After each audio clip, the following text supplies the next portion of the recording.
어제 말씀을 드렸다시피 오늘 약간 늦게 영상을 올리고 있는 크립토 마토입니다. 주말이 시작이 됐는데요. 미국 증시 같은 경우는 오늘이 2023년도 거래 마지막 날이었었죠. 전체적으로는 약간 아쉽게 하락으로 마무리가 됐는데 그래도 올해 성적이 나쁘지 않았었죠. S&P 500 올해 24% 상승, 다우 같은 경우는 13.7%, 나스닥 같은 경우는 무려 43.42% 급등을 거뒀습니다. 그래봤자 비트코인에게는 안 되지만은 굉장히 좋은 성적을 보여준 미국 증시. 사실 이래저래 우려했었던 부분들도 많이 있었는데요. 전부 다 종식시키면서 마지막까지 유종의 미를 거두게 되었습니다. 내년에 미국뿐만 아니라 전 세계적으로 경기 침체에 대한 불안감들이 감돌고 있는 가운데 미국 증시는 어떤 성적을 보여주게 될까요? 자, 물론 대선이 있기 때문에 크게 변수로 작용할 수가 있겠습니다. 이어서 비트코인 같은 경우는 어제 오늘 하락을 해주면서 과열되어 있었던 펀딩 비율에 찬물을 좀 찌끄려 주었습니다.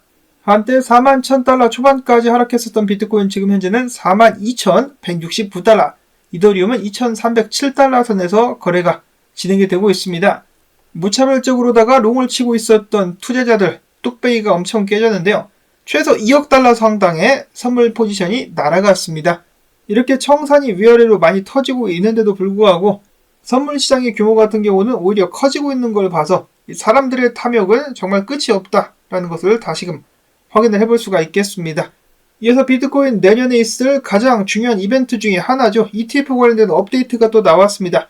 일단 돈 내놔 언니 캐시우드 같은 경우는 비트코인 현물 ETF가 승인됐을 때 단기적으로는 비트코인 가격이 하락할 것 같다는 예측을 내놨습니다. 즉 뉴스에 팔아라 이벤트가 되면서 비트코인 가격이 떨어질 수가 있겠지만 이는 굉장히 자연스러운 일일 것이다. 그리고 후에 기관 투자자들이 적극적으로 비트코인 ETF를 매수하게 될 것이다라는 예측을 내놨습니다. 자, 그렇기 때문에 비트코인 가격이 만약에 떨어진다면 줍줍 찬스가 될 수 있다는 것을 잊지 말아야겠습니다. 일단은 현물 ETF가 승인될 것으로 많은 사람들이 기대를 하고 있는 상황 속에서 사실 비트코인 가격이 크게 변동성을 보이는 가운데 어느 방향으로 가게 될지 100% 아는 사람은 당연히 없겠죠. 자, 그런 가운데 암호화폐 옵션 거래 같은 경우는 사상 최대치를 최근에 돌파하기도 했었습니다. 최근에 만기가 도래한 암호화폐 옵션의 미결제 약정은 무려 110억 달러, 비트코인 옵션이 77억, 이더리움 옵션이 35억 달러에 달했는데요. 대리빗의 상품 담당은 이야기하기를 고객들이 2024년 만기로 포지션을 이동시키고 있으며 만기 이후에는 모든 관심과 거래 활동이 다가오는 ETF 결정에 집중될 것, 그리고 기관 투자자들 및 시장 같은 경우는 현재 ETF 승인에 대해서 굉장히 낙관적인 전망을 가지고 있다고 밝혔습니다. 내년 1월달부터 비트코인 시장의 열기가 대단할 것으로 예측이 되고 있는 가운데 그 과정 속에서 분명 돈을 잃는 사람, 돈을 많이 버는 사람들이 나오겠죠. 당연히 저 같은 경우는 언제나 그렇듯이 현물 위주의 투자를 이어가게 되면서 어떤 상황이 발생하더라도 최소한 돈을 잃지 않는 방향으로 투자를 이어가려고 하고 있습니다.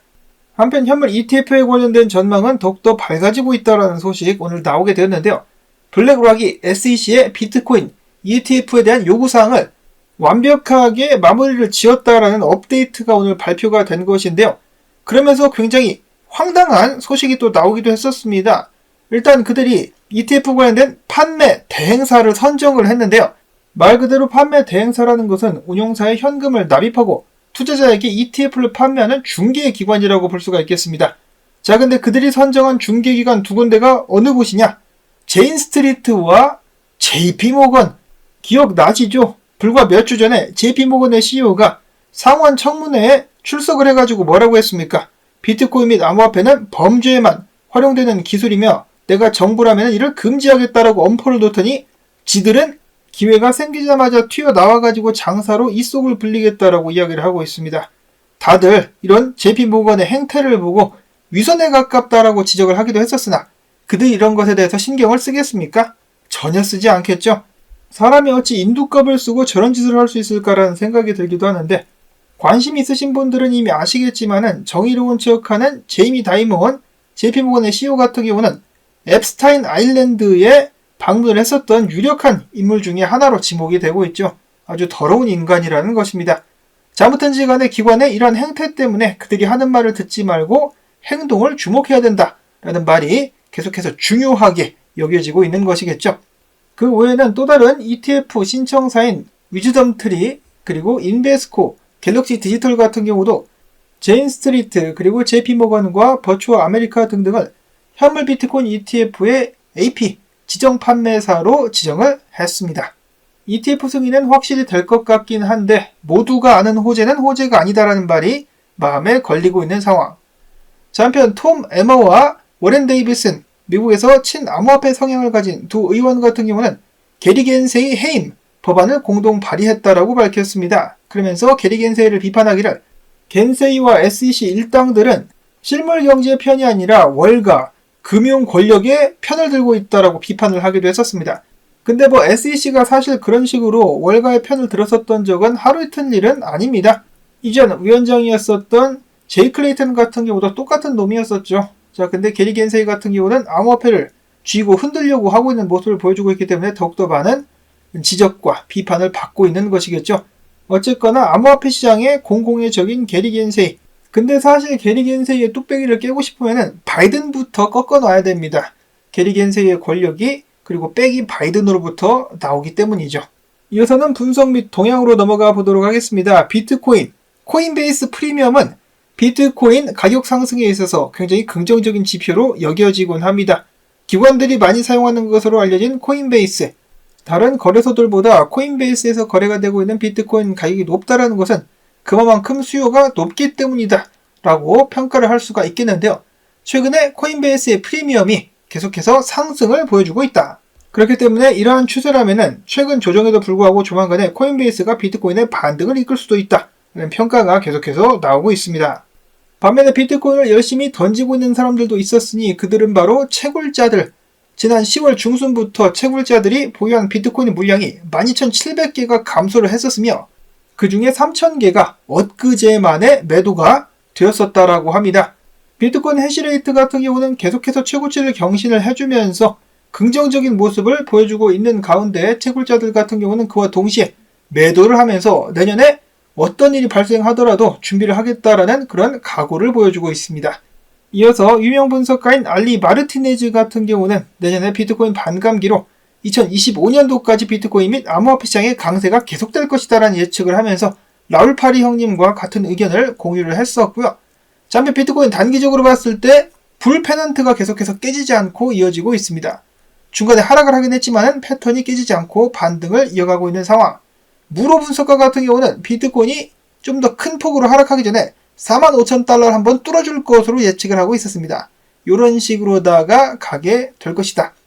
로만 분석가 같은 경우도 비트코인이 조정 및 횡보를 하면서 지금 베어리시 다이버전스들을 무효화시키고 있는 과정에 있으며 전체적인 모습은 좋아 보인다라고 평가를 했습니다. 볼린저 밴드의 압착이 강해지고 있는 가운데 앞으로 1주에서 2주 정도 후에 정확한 방향성이 나오지 않겠느냐라는 그런 예측을 했었고, 다음으로는 알트코인으로 넘어가 보도록 하겠는데요. 아박스 같은 경우 최근에 열기가 식은 것이 아니냐라는 평가가 나오기도 했었는데 그렇다라고 해서 숏을 칠 자리는 아니다. 엘리지 분석가 같은 경우는 해당 녹색 박스 아래로 내려가기 전까지 아박스 숏을 절대로 쳐서는 안 된다라는 경고를 남기기도 했었습니다. 알트코인들의 강세는 아직 끝나지 않았다. 오히려 아박스가 해당 지지 구간을 지켜준다라면 상승할 가능성도 더 있습니다. 이어서 이더리움 클래식 같은 경우 하락 추세를 뚜를랑말랑 하고 있는데 회색 박스 위에서 혹은 회색 박스 아래로 가격이 내려가지 않는다라면 추가적으로 큰 상승 나올 수 있을 것이라는 분석 또한 나왔었고요. 이어서 무로 분석가 같은 경우는 굉장히 오랜만에 듣는 그 암호화폐 이름 케이크입니다. 케이크 뭐식입니까?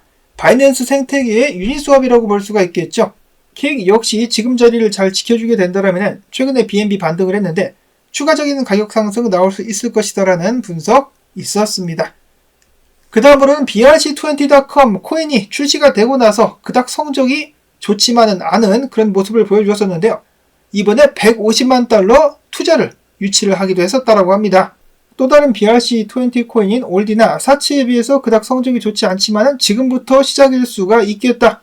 해당 코인의 미래를 좋게 보고 있는 사람들이 많이 있기 때문에 관심 있으신 분들은 살짝쿵 매수를 고려해 보시는 것도 나쁘지 않을 것 같습니다. 당연히 투자 조언은 아닙니다.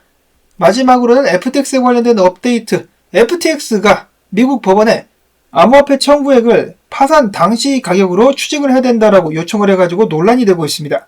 그때 당시 비트코인 가격이 16,871달러, 이더리움 1,258달러, 솔라나 16달러, 아박스가 10달러 19센트였었는데요. 지금 가격이랑 비교해봤을 때 어림도 없죠. 그러니까 당연히 채권자들이 빡쳐가지고 무슨 개소리냐라면서 반발을 하고 있는 상황입니다. 과연 법원은 누구의 말을 들어주게 될 것인가? 2024년에 주목해볼 수 있는 또 다른 사건 같은 경우는 FTX의 재개장 여부라고 볼 수가 있겠습니다. 자, 부디 피해자들의 피해 금액을 적정선까지 해가지고 보상을 해줄 수 있기를 바라보면서 나온 정보들 도움되셨다면 주말 반등 가지와라는 의미에서 광고 한 편만이라도 마지막까지 틀어주기 부탁을 드리면서 저는 다음에 새로운 소식 가지고 또 인사를 드리도록 하겠습니다. 안녕히 계십시오.